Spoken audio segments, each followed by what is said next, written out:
noite. Tudo bem, pessoal? Hoje nós vamos estar aqui com a Diana Rubim, que é pesquisadora, vai conversar com a gente sobre a norma de desempenho. Vai ser muito bacana. É uma norma aí que vai ajudar muita gente, né? É uma norma recente que vai ajudar muita gente aí garantindo a qualidade das nossas construções, né? E aí daqui a pouco ela vai estar entrando. Vários amigos dela já estão aí. Vamos aguardar. Boa noite. Giovana Rubim, Dayana Nascimento, Carol também entrou. Boa noite, Pedro Rubim, Natasha Vasconcelos, boa noite. Raquel Bernardes, sejam bem-vindos. Sejam bem-vindos, obrigada aí por terem vindo.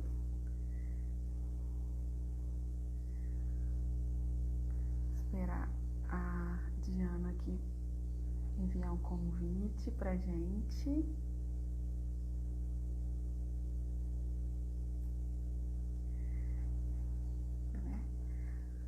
Vai ser um prazer recebê-la. A Diana já trabalhou conosco, né? E nos ensinou muito, né, sobre essa norma como pesquisadora desse tema. E aí eu a convidei e ela gentilmente aceitou para a gente comentar sobre o assunto.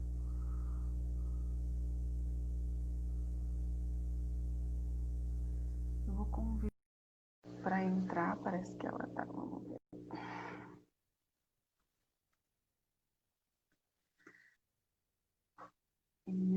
Isso mesmo, Raquel, é pesquisadora, né? Inclusive terminou um artigo pouquíssimo tempo aí, questão de semanas aí sobre o tema.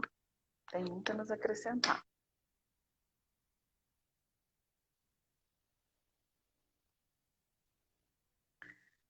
Vou aqui mandar para ela.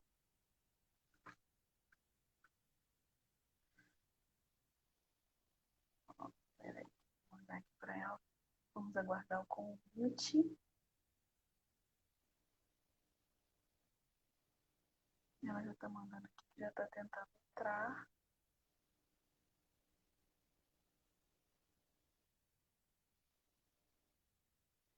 Vamos aqui.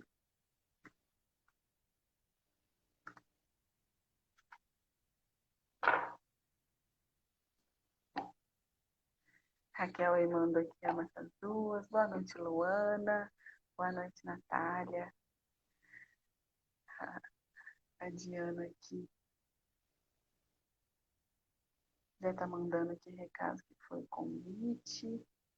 Ainda não chegou para mim o convite, mas ela já está online aqui. Enquanto isso, o pessoal vai chegando. Boa noite, gente. Sejam bem-vindas. Gessiane, engenheira. Com certeza que vai ter bastante engenheiros e engenheiras aí na live. Tema bem técnico, né?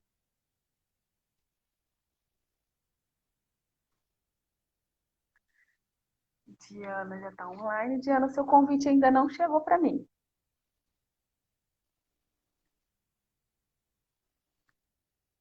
Está solicitado. Vamos tentar novamente. Não chegou aqui o seu convite. Deixa eu tentar te convidar, então. Boa noite, Juliana Rubim. Aê, conectando. Aê! Boa noite. Boa noite, gente. Bem, querida. Muito obrigada por ter aceitado o seu convite. Tem bastante gente aqui, ó. O Ítalo está assistindo. Diego Ferreira, sejam todos. Imagina se ele não ia assistir, né? Tudo bem, Diana? Todo mundo ouvindo a gente bem? Ajuda a gente aí no teste, pessoal. Diana, vê se esse fone aí tá funcionando, gente. Tá ótimo. Seja bem-vinda aqui à nossa live. Na Lago você já é muito bem-vinda, né? Me mandaram aqui várias perguntas. Finalmente a nossa live saiu, né? Isso. Esse assunto, gente, a gente tem estudado tem um tempo. A gente até usa ele muito nas avaliações de perícias. Já pedi alguns socorros para a Diana aí a respeito. E a gente já está querendo fazer tem um tempo, mas deu certo. Te agradeço, inclusive, por isso, né? Que a gente sabe que você estava correndo para encerrar uma pesquisa nesse assunto, mais o ensino remoto na faculdade de engenharia, e mesmo assim arrumou um tempinho para falar com a gente. Quero te agradecer. É claro. Diana, fala para a gente então um pouquinho sobre você, sobre o grupo de pesquisa. Para quem não sabe, a Diana é estudante da Faculdade de Engenharia da UFPR e ela também é pesquisadora, né? E bolsista de iniciação científica sobre a norma 15.000, me ajuda aí no número. 15.575. 15.575, também nós já estado de cor. E aí fala pra gente então, um pouquinho sobre você, sobre esse grupo de pesquisa lá da UFJF, conta pra gente. Bom, meu nome é Diana, igual o Lídio falou, sou estudante do curso de Engenharia Civil lá da UF. Ao longo lá dos meus 10 períodos que eu estou completando agora, eu pude fazer muita coisa, por isso tenho muita gratidão das oportunidades que eu tive lá. E além das atividades que eu pude participar, né, como PET Civil e Engenheiros Sem Fronteiras, que também estão sempre aqui com a Lago, eu fiz meu estágio na Lago, então também é um lugar que eu tenho muito carinho. E além disso, eu pude atividade de pesquisa, né, com a professora Pitt, não sei se tem alguém aqui da engenharia que conhece ela, e ela tem um grupo de pesquisa que já vem estudando o desempenho das edificações tem um tempo. E o caráter do grupo de pesquisa não é nenhum caráter assim laboratorial, de fazer ensaios de ruído e tudo mais. O objetivo é mesmo se debruçar sobre a norma para fazer uma leitura, entendimento de todo o material que está disponível para ver como que ela impacta os construtores, os projetistas na aplicação da mesma. Então, a gente visa traduzir esse conteúdo para melhorar a divulgação dele e a efetivação dela por todos, né? Bacana, é muito interessante. Bom, então vamos falar, né, sobre a norma 15.575. Fala pra gente quando essa norma foi divulgada, porque ela é recente, né? Por que ela é tão importante? Fala pra gente o nome dela bonitão, assim, todo o pessoal de casa quer ouvir. Quando eu entrei no grupo de pesquisa, é até engraçado, né? Que eu demorei para memorizar o número, mas aí agora eu não esqueço mais. É a norma de desempenho, o número dela é 15.575. Ela foi divulgada em 2008, mas ela entrou num período de carência, de a princípio de 2 anos, para que todos possam discutir o conteúdo da mesma, né? Só que como ela é muito complexa e leva em conta muitas variáveis, esse período de carência se estendeu e ela entrou em vigor de fato só em 2013. Então, ela é muito importante porque ela considera aspectos que, às vezes, as normas prescritivas, que eu vou falar mais à frente, o conteúdo específico dessas normas não leva em consideração, como durabilidade e manutenabilidade dos sistemas. Então, de maneira geral, a norma define patamares mínimos de desempenho que as edificações devem atender. Então, já de cara, ela já é muito boa porque ela define uma qualidade mínima que as edificações devem atender. E o diferencial dessa norma também é que ela tem como foco o usuário. Então, é o bom desempenho, é a qualidade para o usuário. Então, é muito interessante essa perspectiva. Inclusive, né, quebra esse padrão também de que a obra vai ser entregue do jeito que Deus quiser, né? Não, existem padrões mínimos aí de qualidade, né? Para o desempenho, literalmente, né? Daquela edificação que você está entregando. Então, muito interessante ter esse parâmetro, é muito útil para a gente também, porque nós aqui na perícia, a gente lida quando a situação já deu errado, né? As pessoas já entraram na justiça, estão insatisfeitas com o produto que receberam, né, da construção, e a norma de desempenho ajuda a gente a mostrar quais são os parâmetros corretos, né? E também ajuda ao cliente crítico demais, também a norma de desempenho ajuda a nivelar, e ao cliente também que de fato está prejudicado, né, e tem onde se embasar para reclamar seus direitos. Bom, então é uma norma muito importante. Fala pra gente, Diana, do que se trata a norma de desempenho, mandaram aqui para mim também, e a quem ela se destina? Você já deu uma dica aí, né? Mas explica mais pra gente. Por exemplo, todas as construções devem atender essa norma? Todas? Qualquer uma? Qualquer tipo? Bom, quando a gente fala assim de desempenho, né, é interessante também entender qual que é esse contexto dentro da construção civil. Por exemplo, na sociedade, né, a gente entende o desempenho como aquela comparação entre uma qualidade exercida comparada a um patamar a ser atingido, né? E na construção civil também não é muito diferente, né?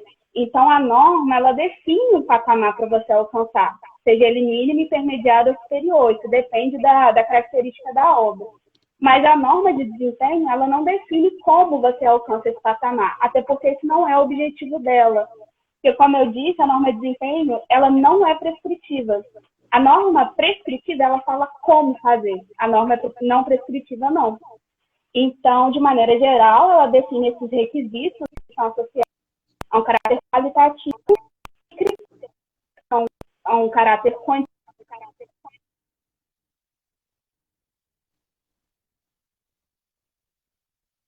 Parece que deu uma falhazinha na conexão. Eu não sei se fui eu ou a Diana. Vocês falam aí para mim nos nossos comentários.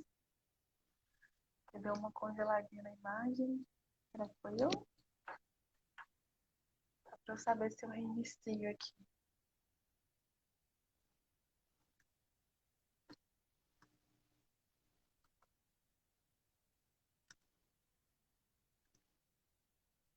Ah, tá. Parece que foi a Diana que caiu. Vamos esperar ela pedir o convite de novo. Não tem problema, não. Acho que o Pedro Rubim escreveu. Acho que a internet da Diana travou.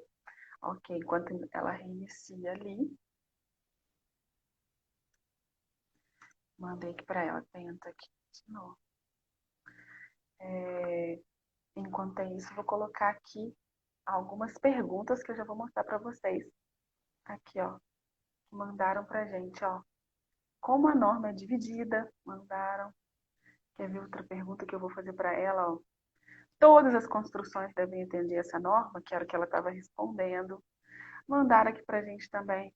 A gente colocou uma caixinha de perguntas lá nos stories, né? Do que se trata a norma de desempenho, a quem ela se destina, essa eu já fiz.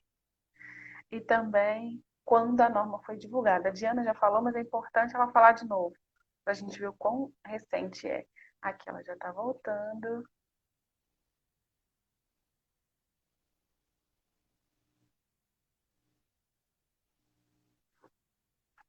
Nós estamos, para quem está chegando agora, seja bem-vindo. Nós estamos falando com a Diana Rubim.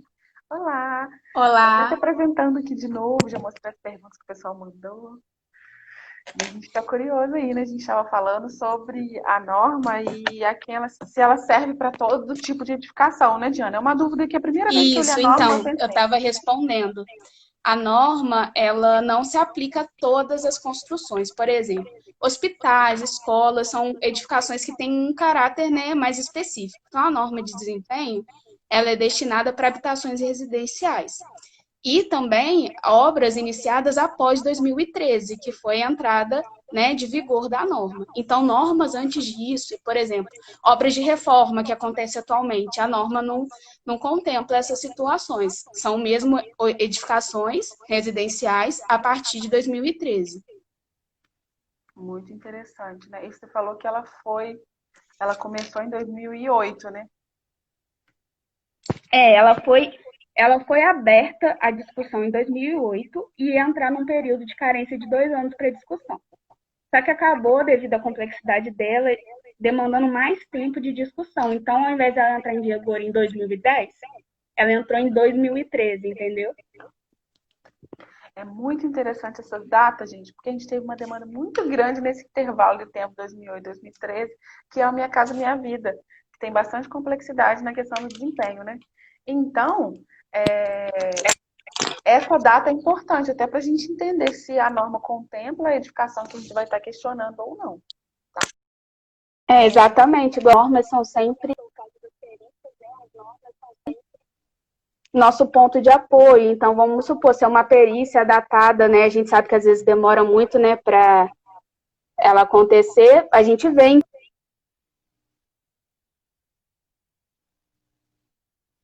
Eu acho que congelou de novo a imagem. Enquanto isso, vou cumprimentando nossos colegas que vieram. Seja bem-vinda, Tainá Zona Marques. Projeto de marqueteira. Silvana Paula, boa noite. Nós estamos aqui com a Diana Rubim. Aí, Diana, estou te vendo de novo. O pessoal tá mandando coração, mandando beijo para você. Espera aí rapidinho. Bom, gente, para quem está chegando agora, a gente está com a Diana Rubim. Congelou aqui, que a Rocha Lima disse, mas deu certo. Dá um oi É que devido à lei de Murphy, é claro que a minha internet ia dar problema, né? Não tinha outra É uma opção. falha mesmo, é natural. Falha e a gente já vai voltando. A gente estava falando sobre a data, né, da norma, que ela não contempla todos os edifícios. Foi uma obra de 50 anos atrás, você não pode aplicar essa norma de desempenho, né? É importante isso, porque tem gente que confunde. Né? Era disso que a gente estava falando. Pode encerrar, está chegando mais perto. É isso mesmo, né? Que quando a gente for fazer a análise do que devia contemplar ou não na norma, a gente tem que ver a data, né? Que ela tem sua obrigatoriedade a partir de 2013, que é quando ela entrou em vigor. É mesmo. É bom porque eu já vi assim, engenheiros bons que eu gosto do trabalho e estavam argumentando sobre, não, mas tem a norma de desempenho. E aí, com muito jeito, a gente comunica, né, olha, na época dessa construção, essa norma ainda não tinha, né? Então, não é justo classificá-la a partir de uma norma tão recente. Então, bom, o que mais falaram aqui para mim? Vamos ver. Sabemos que normas, em geral, são grandes, né? O conteúdo delas é grande, é denso, né? Ninguém sabe uma norma de cor, assim. E, inclusive, ela é um material para você ter de consulta mesmo, né? Então, sabemos que elas são grandes e muitas vezes de leituras complexas, né? O vocabulário ali é denso. Muitas tabelas, às vezes parâmetros, né? Como é no caso da norma de desempenho? Como que ela é dividida? Até para a gente se situar na hora da pesquisa, porque às vezes a gente não estuda a norma inteira, né? A gente tenta achar a nossa especificidade ali. Como que ela é dividida? A norma de desempenho, ela é bem extensa mesmo, e ela é dividida em 6 partes. Essas 6 partes dizem respeito aos sistemas das edificações, que é os requisitos gerais, o sistema de vedação interna e externa, sistema de piso, sistema de cobertura, sistema hidrossanitário e sistema estrutural. E cada uma dessas 6 partes se dividem entre as necessidades dos usuários. Que lembra que eu falei que essa norma ela é voltada para quê? Para atender a necessidade do usuário. E essas necessidades dos usuários são várias e elas são agrupadas basicamente em 3 grupos. O de segurança, o de habitabilidade e o de sustentabilidade. Aí, por exemplo, exemplos de necessidade dos usuários dentro do grupo de segurança. Segurança estrutural, segurança contra incêndio, habitabilidade, desempenho térmico, lumínico, acústico, sustentabilidade, diz respeito ao impacto ambiental e manutenabilidade, dentre outros. Eu acho interessante, você já frisou, e eu vou aproveitar seu gancho para falar mais uma vez, né, que o foco realmente é no usuário. Para quem aí não é do ramo da engenharia, nós temos as normas técnicas, e, por exemplo, se eu quiser construir uma laje, um pilar, a gente tem a norma falando passo a passo que eu tenho que fazer, quais os parâmetros, né? E ela me conta. Então, é uma norma que está sendo escrita para mim, engenheira, ali adaptar os meus parâmetros e até mesmo para ela nos regrar ali para a gente ter o menos risco possível de calcular errado, né? Então, ela nos ensina a conferir e tal, nos dá um parâmetro, esse valor tem que dar no máximo 5, para nos guiar nos cálculos. A norma de desempenho, ela não é nesse sentido, né? Ela você falou muito bem, usou uma palavra que ela não é prescritiva, né? Ela vem para, assim, para deixar padrões mínimos de qualidade mesmo, né? Da edificação, né? E aí, para quem financiou, né? Essa obra, poder ter algum documento que garanta o mínimo que tem que ser entregue a ele, né? Interessante isso. Aí você vê esses itens que a Diana falou, né? De segurança, sustentabilidade, a gente percebe que a gente está pensando no usuário. É muito bom, né? Tomara que as normas caminhem para cada vez mais desse tipo. Vamos lá. Tem mais aqui, ó. Você citou agora há pouco que um dos critérios da norma é segurança estrutural. Já mandaram aqui, você acabou de falar, já mandaram. E nesse caso, como fica a norma de desempenho, de dimensionamento de estrutura de concreto armado? Olha, acabei de citar ela aqui. Né? Elas são conflitantes, por exemplo, essa norma que eu acabei de falar para eu calcular concreto armado, ela é conflitante com esse desempenho? É muito legal essa pergunta, né? Porque trata justamente daquilo que a gente falou. As normas prescritivas, elas falam como fazer. Então, por exemplo, no caso da norma de desempenho, que trata de segurança estrutural, partindo do pressuposto que é uma estrutura de concreto armado, existe a norma 6118, que é de dimensionamento de estruturas em concreto armado. Então, assim, a norma de desempenho, dependendo do nível da sua edificação, né, do tipo, você vai definir, vai ser um desempenho mínimo, intermediário ou superior. A norma de dimensionamento, que é a norma prescritiva, que fala como fazer, ela vai te dar, né, o passo a passo todas as instruções para dimensionar. Nesse sentido, elas não são excludentes, elas são justamente complementares, porque a boa prática da engenharia, ela compreende a utilização das duas normas. É como se fosse duas verificações que tivessem ser atendidas, né, as duas normas. E, inclusive, né, em caso, vamos supor que uma define uma altura mínima de laje, a outra define outra. A gente tem que usar sempre a que for mais a favor da segurança, né, que for gerar mais conforto para o usuário. Então, elas nunca são uma ou outra, são as duas. Bacana. Bom a gente aprender com quem sabe, né? Até mesmo para ver as diferenças aí. Às vezes, o estudo da norma, às vezes, ele é até um pouco maçante, né? Porque ele é muito metódico e tal. Então, um bate-papo sobre uma norma clareia, até para nos ajudar a pesquisá-la com mais tato, né? Depois. Como a norma de desempenho... Então, com a norma de desempenho, o que mudou? Porque ela é recente, né? O que você acha, assim, ela antes dela e depois dela? O que mudou aí na nossa área? Bom, eu acho que o que muda principalmente é a mentalidade, né? Que eu acho que em todo serviço, com certeza, a gente quer executar ele gastando o mínimo possível, isso é necessário e tudo mais. Só que com a norma de desempenho, a qualidade da edificação não pode ficar prejudicada, né? Tanto é porque ela impõe patamares de desempenho e de qualidade. Então, nesse sentido, a norma divide, né, essas responsabilidades entre 4 ou 5 agentes, que ela traz como incumbências dos intervenientes. Esse é o termo que ela coloca, mas vou falar que são as responsabilidades dos agentes. Um é o projetista, né, que, claro, ele tem que projetar de acordo com a norma, ele tem que detalhar os materiais que vai utilizar, os processos que serão utilizados. E até nessa questão do projetista, é importante falar que o projetista não é só o arquiteto, no sentido do projeto arquitetônico. A responsabilidade é dele, mas também é do projetista estrutural, como a gente citou anteriormente, dos projetos hidráulicos e qualquer outro projeto que vierem a ser realizados, né? Além disso, a outra responsabilidade acaba sendo dos fornecedores de materiais. Por exemplo, o arquiteto vai projetar uma parede para atender um conforto térmico X, ele precisa saber quais são as características da alvenaria, entende?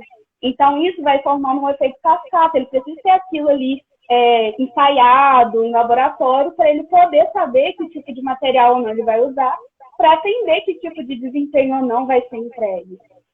Então, em seguida, vem a responsabilidade dos construtores e incorporadores, que tem como a norma traz, né, que tem que fazer o manual do usuário, que é um documento entregue ao usuário final. Mas também qual é o principal papel do construtor? Projetar de acordo com o projeto, né? Isso parece besteira, mas a boa prática da engenharia envolve isso. E no final, qual é o último responsável, né? Projetista, fornecedor de material, construtor, incorporador, vem o usuário, porque o usuário ele também tem responsabilidade, né? Que é consumir, né? Usar a edificação conforme ela foi planejada.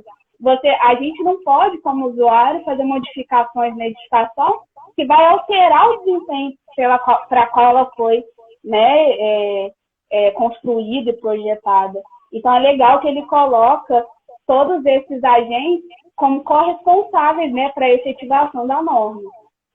Uma coisa muito interessante é porque a gente pensa assim, não, pera, o desempenho de uma edificação é o construtor, né? Tem que dar conta da obra e entregar para o cliente de qualidade. A gente pensa logo no construtor, né? No tumulto da obra, enfim, que é a parte que a gente mais grava, né? A parte mais viva aí. Mas foi interessante você citar, né, as responsabilidades de todas as partes, né? Inclusive do projetista, né? Porque ele precisa ir, porque ele é o passo 1, né? É ele que vai, literalmente, projetar, né? E a edificação só vai poder atingir patamares mínimos de qualidade e eficiência se o projeto estiver nessa mesma linha. Né? É muito interessante aí você comentar, né, a responsabilidade de todas as partes, né? Inclusive o usuário sendo uma dessas partes, né? Interessante também. Bom, é uma norma recente, né? Você disse aí que ela passou, como toda norma, um período de carência, de discussão, e ela entrou em vigor muito recentemente, né? E há perspectivas de alteração na norma atualmente? Já sinalizaram? Como é que está os bastidores aí? Então, sim, a gente até lá no grupo de pesquisa eu fui confirmar com a PIT, ela falou assim que a norma está em período de revisão, porque como qualquer documento, né, como qualquer normativa, ela tem que sofrer atualizações, daqui a pouco a gente conclui 10 anos, né, em 2023, né, daqui a pouco, 40. Então, ela passa, sim, por revisão, e toda essa revisão, ela envolve também vários agentes, né, a academia, os profissionais, então, para gerar um novo documento mais atual e ainda mais refinado, né, com o objetivo sempre de entregar o melhor produto para o usuário, porque, até pelo que eu vi, tem certos parâmetros que ainda não estão tão bons, falando assim, né, de forma mais simples. Então, eles ainda estão nesse processo de refinamento, mas não tem atualmente uma previsão de que vai sair essa atualização, né? É um tema muito amplo, né? E realmente, assim... É muito amplo. Ela, até com as próprias... Vão surgindo também, até porque as técnicas construtivas também vão evoluindo, então vai ser mais... Exatamente. O pontapé inicial mais difícil já passou, né? Que é esse pontapé inicial. Bom, e como essa norma, que a gente está dizendo tanto que ela é importante, né? Como que ela vai nos impactar na prática? Na prática, o que ela vai mudar na minha vida, na sua, dos profissionais, dos usuários? Esse é o mais interessante, porque acho que é um jargão que todo mundo aí já deve ter ouvido, que a norma não é lei, mas ela tem força de lei, né? Então, assim, a gente precisa entender a edificação como um produto, né? Que tem um consumidor que adquire essa edificação e usa. Então, como existe um consumidor, o desempenho, né, da edificação, ele é assegurado pelo Código de Defesa do Consumidor. Então, aí é que mora o perigo, que quando os usuários começarem a entender que eu estou ouvindo o cachorro do andar de cima e que não, a minha casa está muito fria ou está muito quente, ele vai começar a se questionar, mas deveria ser assim? Então, nesse sentido, começa um efeito cascata. Pô, deveria ser assim? Então, eu vou falar com o construtor. Aí o construtor vai ver assim, mas seguiu o projeto? Mas seguiu o projeto, então quem projetou? Então quem projetou seguiu a norma? Então, aí nesse sentido, se não seguiu a norma, aí está lascado, né? Porque a pessoa pode ser processada. Porque não é assim, quando você compra um telefone ou qualquer outro bem, que acaba que não atende, né, ao que ele foi designado, a gente não cabe esse tipo de atitude, então na edificação é a mesma coisa. Então, isso vai mudar muito o que a gente leva de prioridade, porque, assim, é claro que a norma, ela é obrigatória, né, isso é um fato, mas antes eu acho que tinha muito um respaldo, falando até mais da minha opinião, pelos agentes de forma geral, tipo assim, não segui a norma, não deu problema, não caiu, porque, né, a gente associa muito isso, né, caiu, colapsou. Mas não, teoricamente, as obras depois de 2013, dependendo do patamar para qual ela foi designada, eu não vou poder passar por certas coisas, ouvir ruído de não sei o quê, do segundo andar, ou sentir um desconforto. Então, assim, isso mostra o quê? Dá um poder ao usuário de entender e reivindicar a qualidade da sua edificação.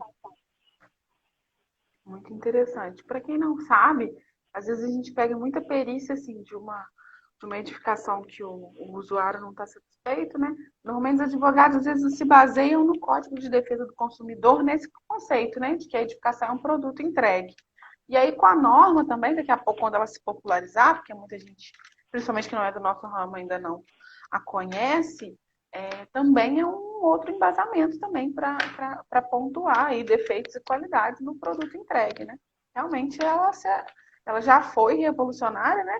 E a gente vai cuidar para que isso chegue aí na boca do povo, né? Quanto mais Outra. tiver... Pode falar. A palavra é sua. É porque tem um pequeno delay. Outra coisa também que vira um fato nesse sentido é que o desempenho das habitações de interesse social, né, como a gente pode imaginar, sempre foi negligenciado, né, devido assim ao interesse de reduzir custos, que não estou falando que é errado, mas muitas vezes eram adotados pisos e coberturas que não atendiam ao padrão de qualidade. Então hoje isso com a norma não é permitido. Então, é até uma questão, né, que tem gente que fala assim, então agora com a norma vai aumentar o custo de execução. Não é que vai aumentar o custo de execução. A primeira coisa independente se aumente ou reduza, isso não é uma questão a ser debatida, porque a norma é a norma e ela tem que ser seguida. Mas, além disso, se a gente for parar para pensar, só vai aumentar mesmo para quem já entregava muito pouco, percebe? Porque quem já tinha, né, um mínimo de interesse de fazer uma edificação que tenha, né, atenda os requisitos dos usuários, mesmo antes de norma até, mas assim, que tenha um interesse de entregar um produto de qualidade, a norma não vai onerar, sabe? Porque já era natural. Então, para aquelas, né, o pessoal que não tinha essa mentalidade de desempenho e de entregar um bom produto, aí sim, pode ser que onere. Mas não é uma coisa que está em questão, porque já era para ser assim, né? Não faz sentido entregar um produto que não vai ser de boa qualidade. Muito bem, pessoal. Quem quiser mandar mais perguntas, a gente ainda tem um tempinho ainda. Vou fazer uma pergunta aqui do Jefferson que remete a uma coisa que a gente falou lá no início. Interessante, é bom para quem chegou depois já pega aí uma revisão. Ele fala assim, essa norma, além de cumprir as exigências da construção, ela é válida também para materiais de acabamento, como cerâmica, as peças de louça, partes elétricas e hidráulicas? Então, respondendo, Jefferson, é aquilo que eu disse anteriormente. Quando vai ser projetada, por exemplo, uma parede, e a gente vai entender os elementos que vão constituir ela e as características desses materiais, sim, eles devem estar de acordo com o desempenho que você quer entregar. Então, até que recai sobre a responsabilidade do fornecedor, né? De preferência, entregar valores dos materiais experimentados no laboratório para que o projetista possa entender. Não, então essa alvenaria X vai me entregar esse conforto, essa vai entregar outro, e assim fazer a sua escolha. Beleza. E aí, já que ele está falando de insumos, né, vamos lembrar um tópico que você falou nisso também, que o fornecedor também é parte aí do que você até colocou aqui, né? A gente tem na norma as incumbências do fornecedor, né? Que vai fornecer esses materiais aí perguntados pelo Jefferson, né? Isso a norma prevê lá, né? Até achei legal aqui, ó, um texto que a Diana tinha me mandado para estudar um pouquinho antes, ó. Ela colocou aqui, o fornecedor de insumo, qual que é a incumbência dele, né? Convém que fabricantes de produtos sem normas brasileiras específicas ou que não tenham seus produtos com desempenho caracterizados forneçam resultados comprobatórios do desempenho de seus produtos com base nessa norma ou em normas específicas internacionais ou estrangeiras. Então, amarra bem, né? Porque existem insumos na construção civil que não possuem norma ainda, né? Então, a norma até isso amarrou, Jéssica. Jefferson já agradeceu aqui a resposta. Mas alguém, pessoal? E até só complementando também, é aquela coisa, né? Assim, como que a gente vai, né, chegar até o fornecedor? Vai que ele não quer, então, entregar ou não quer fazer, independente de norma, acaba que vai entrar numa situação de demanda, né? A pessoa, como engenheiro, como arquiteto que vai projetar, ela não vai comprar, então, de quem não vai dar os valores, né, do material para comprometer o seu projeto, né? Então, pode acabar ficando para trás na questão de mercado também. Então, isso a longo prazo acaba forçando também todo mundo a se adequar, né? Além de obviamente, a imposição da norma. Bacana. Bom, gente, terminamos aí o nosso papo com a norma de desempenho, né? 15.575. Temos mais perguntas. Diana, caso o usuário queira saber se o engenheiro seguiu as normas, teria como o engenheiro provar por meio de documentos ou algo do tipo? Sim, Pedrinho é meu primo. Ele vem aí na sucessão dos mestres da família.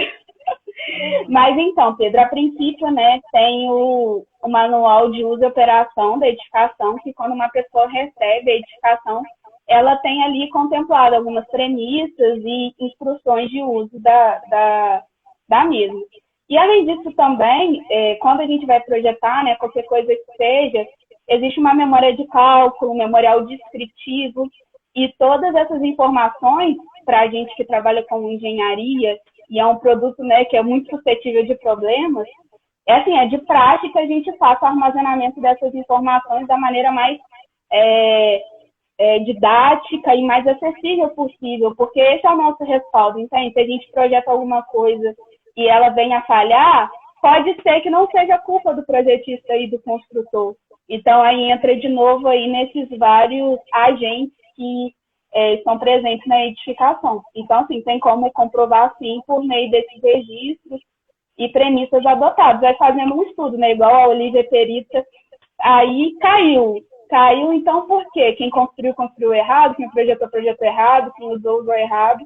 Então, vai fazendo essa análise. Muito bem. Bom, perguntaram aqui, a Raquel mandou. Muito bom, meninas. Amei. Obrigada, Raquel. O Jefferson pergunta: essa norma pode virar lei? Essa eu vou ajudar a Diana a responder também. Uma norma não vira lei, né? A norma, ela sempre vai ser norma e podem ter leis que se baseiam nessas normas, né? Eu vou abrir aí para a Diana também comentar. É isso. Acho que a Olivia, até com a questão de perícia, sabe bem como é que é. A norma é uma norma, né? Igual a máxima, né, que eu falei, norma não é lei, mas tem força de lei, porque ela é o seu respaldo, entendeu? É a sua garantia do que você deve fazer, né, na boa prática da engenharia de adequado. E também, se caso venha dar algum problema, né, igual eu falei anteriormente, não, eu seguia a lei, né? Mas que no caso é a norma, né?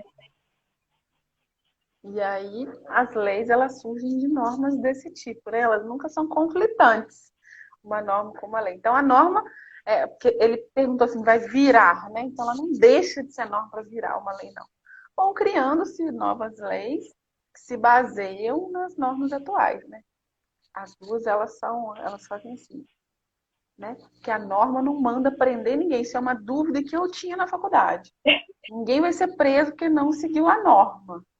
Mas a lei diz que cada profissional deve seguir a sua norma. Então, são complementares, né? Mas são coisas diferentes, de órgãos diferentes. Né? A lei, né, do governo e as normas são da Associação Brasileira de Normas Técnicas. É uma dúvida aí que o pessoal tem bastante. Jefferson agradecia. Obrigada, Jefferson, pela participação. Vamos ver todo mundo mandando. Eu adoro quando a galera interage. Bom, eu acho muito interessante essa norma também, até para clientes muito exigentes também, né? Porque às vezes a pessoa não conhece da construção civil e fica exigindo certos detalhes que não são possíveis naquele tipo de trabalho manual, né? Então a norma também pode vir nesse sentido, para dar um stop também em quem reclama e um stop também em quem está fazendo em má qualidade. Não, pera, aqui é o mínimo, né? Para todo mundo. Pedro Rubinho, Isso excelente live. é bom até para estar. para estabelecer os padrões, né? Entender que, de repente, uma habitação de interesse social, ela vai ter o padrão inferior, mas isso não quer dizer que ela é ruim, é o padrão mínimo, quer dizer, inferior não. O mínimo é o que atende o desempenho mínimo, mas, de repente, aqui de fora, uma edificação no Bom Pastor, ela vai atender um padrão superior, por exemplo. Então, isso depende, é até bom para balizar, né? Entender assim, não, isso foi projetado dessa forma para atender esse fim. Então, tem esse respaldo, né? Muito bem. Todo mundo aqui mandando. Rocha Lima também mandou parabéns pela live. Estão de parabéns. Ai, gente, que legal. Diana, a gente está morrendo de saudade de você no escritório. Estamos torcendo aí. Vou aproveitar para fazer uma pergunta, porque tem bastante estudante acompanhando. Como é que está sendo o ensino remoto no FJF? Vocês estão fazendo todas as matérias? Ih, travou. Quando eu perguntei da faculdade, travou. Para quem não sabe, a UFJF voltou às atividades, né? Com as aulas agora remoto. E a Diana, aproveitar que sobrou um tempinho, pedir a Diana para contar para a gente, enquanto ela retorna aqui na conexão.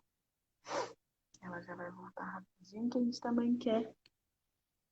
A gente também quer agradecer. Aí, boa noite, Farage também entrou, também lá da UFJF.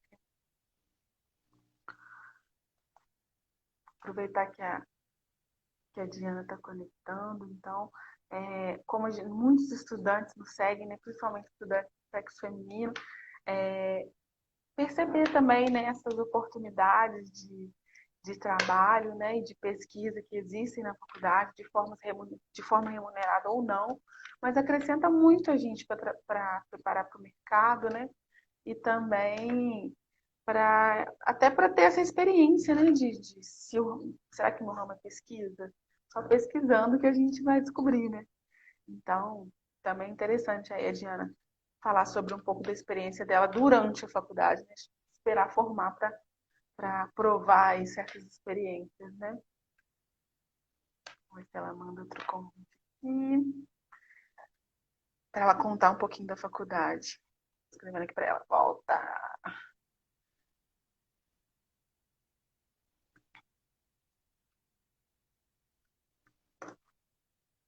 A gente achou interessante sobre o ensino remoto, é que muita gente ficou na dúvida, assim, meu Deus, na faculdade de engenharia, da aula online, né?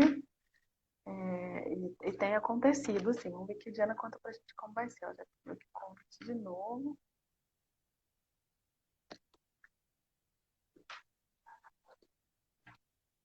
Já tá voltando aqui. Isso mesmo, Raquel, ela já tá voltando. Diana, que bom que você voltou. Voltei.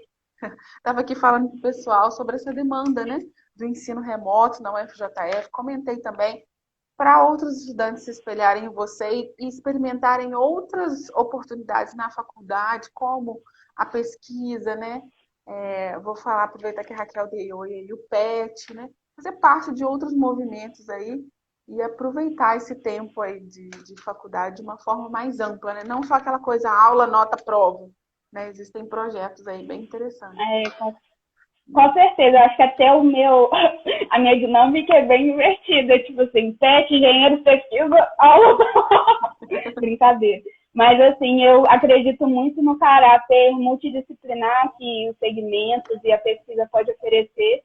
E, assim, a educação de sala de aula é imprescindível, mas sozinha só ela não é capaz de oferecer tudo, né?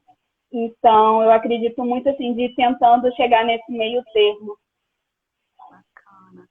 Então, eu estava aqui comentando com o pessoal, estava doido para você voltar, para você contar como estão sendo as aulas, o ensino remoto na UFJF. Vocês estão tendo todas as matérias que vocês estavam matriculadas antes da quarentena? Não, eles selecionaram algumas. Então, algumas instituições, elas delimitaram o número de matérias. Se eu não me engano, até o FOP, por exemplo, falou que não, só pode matricular em 2 ou 3, algo nesse sentido.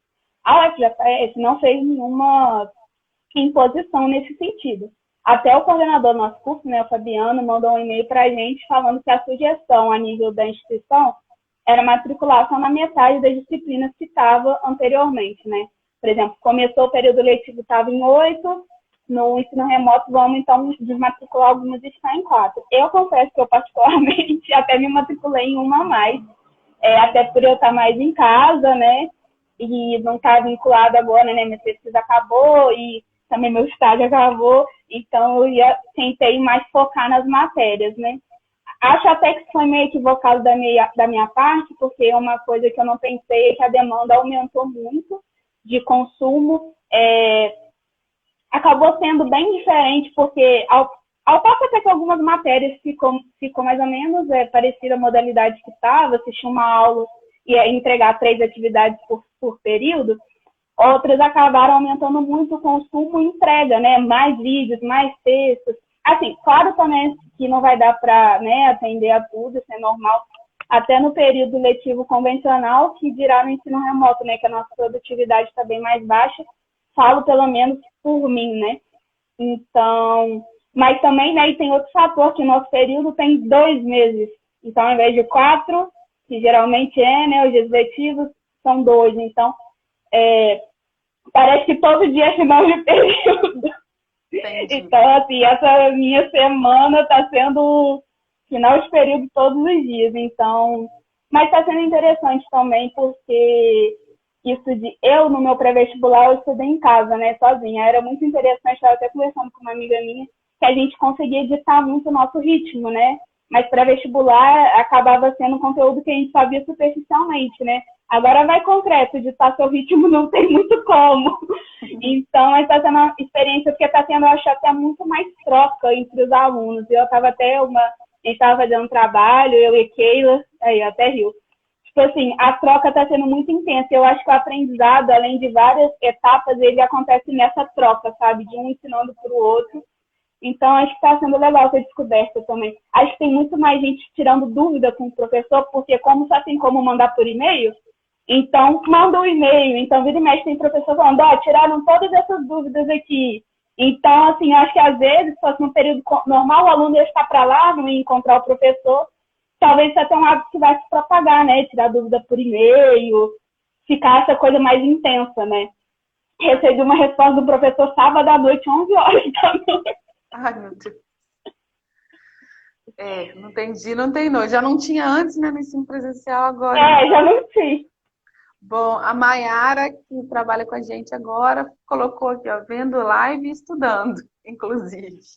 A Raquel mandou o concreto que dita nosso ritmo. Sei bem como é isso. Então, bem interessante. Muita gente vem perguntar, né, sobre como está acontecendo. É bom também você dar esse feedback e também que cada instituição seguiu aí o seu caminho.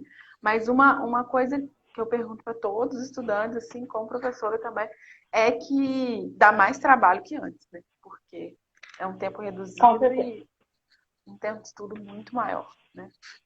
Então, é interessante. E é até interessante também entender essa questão de como a gente se adapta melhor no ensino remoto, porque ele não deve acabar muito em breve, né? O nosso próximo período, com certeza, deve ser remoto, que ele está previsto de dezembro até março do ano que vem, e que está um próximo, né? A gente ainda não tem como saber, então está sendo até um teste, né? Para ver como a gente funciona aí nessa modalidade. Estamos todos aí tentando, né? Professores e alunos aprendendo, né? Ao mesmo tempo. Não, com certeza. E por falar em ensino remoto, eu já puxei o papo de propósito, que na segunda-feira que vem, quem vem estar com a gente é o Fabiano, o coordenador da Faculdade de Engenharia. O rei, né? Da UFJF, foi coordenador na minha época, foi professor meu, da Carol. Então vai ser bem legal ele falar também sobre essas perspectivas, né? E do mercado também, né? Sobre os profissionais aí que a universidade está entregando na sociedade. Agora faltam 8 minutinhos para nossa live acabar, já vamos despedir, senão o Instagram corta. Que é isso, não é possível. Que passa esse tempo. Pois é um bate-papo, né, que a gente vai conversando, deixa a gente falar sobre essas coisas, a gente não tem fim, né, Diana? Então, agradecer a todo mundo que veio. A Raquel mandou aqui, Fabiano, mandou um coração. Boa noite, o pai Biano. Só que a aluna da civil sabe o que é o... Pai Biano, gostei. Então, vai ser semana que vem, gente. Vai ser como ele mesmo diz, ele não é nem... como que é que ele fala? Ele não é nem uma mãe, ele é uma avó. Gostei, ele é ótimo. Então, na semana que vem vai ser um prazer recebê-lo. Foi um prazer receber você. Sei da sua rotina aí corrida, porque você estava encerrando essa pesquisa sobre a norma, mais a faculdade bombando. Obrigado por ter parado um tempinho para nos atender. Não tinha como eu não vim aqui. A nossa, a Já era pra eu nossa ter vindo antes, né? Adeu, vencemos. Essa live vai ficar gravada no nosso IGTV e no nosso canal do YouTube. Então, para quem não teve oportunidade de assistir, quer convidar um amigo para ver, a gente com certeza vai disponibilizar. O pessoal aqui mandando parabéns, boa noite para todo mundo. Te agradecer, Diana, mais uma vez, dizer que a gente está morrendo de saudade de vocês, tá? E é isso, gente. Um beijo para todos. Obrigada a vocês da Lago por terem me recebido tão bem no meu estágio e continuar aí essa troca. Saiba que eu quero carregar aí por toda a minha trajetória profissional. Isso, a gente vai trocar muita coisa. Daqui a pouco a gente está doida para vocês formarem, para vocês voltarem a trabalhar com a gente. Tá joia, querida? Muito obrigada. Beijo, boa noite, Juliana aqui, mandou parabéns de novo. Muito obrigada, pessoal. Boa noite para todo mundo. A gente já vai desconectando. Beijo, beijo. Vamos dar tchauzinho. Beijo, gente. Boa noite, bom descanso. Tchau, boa noite.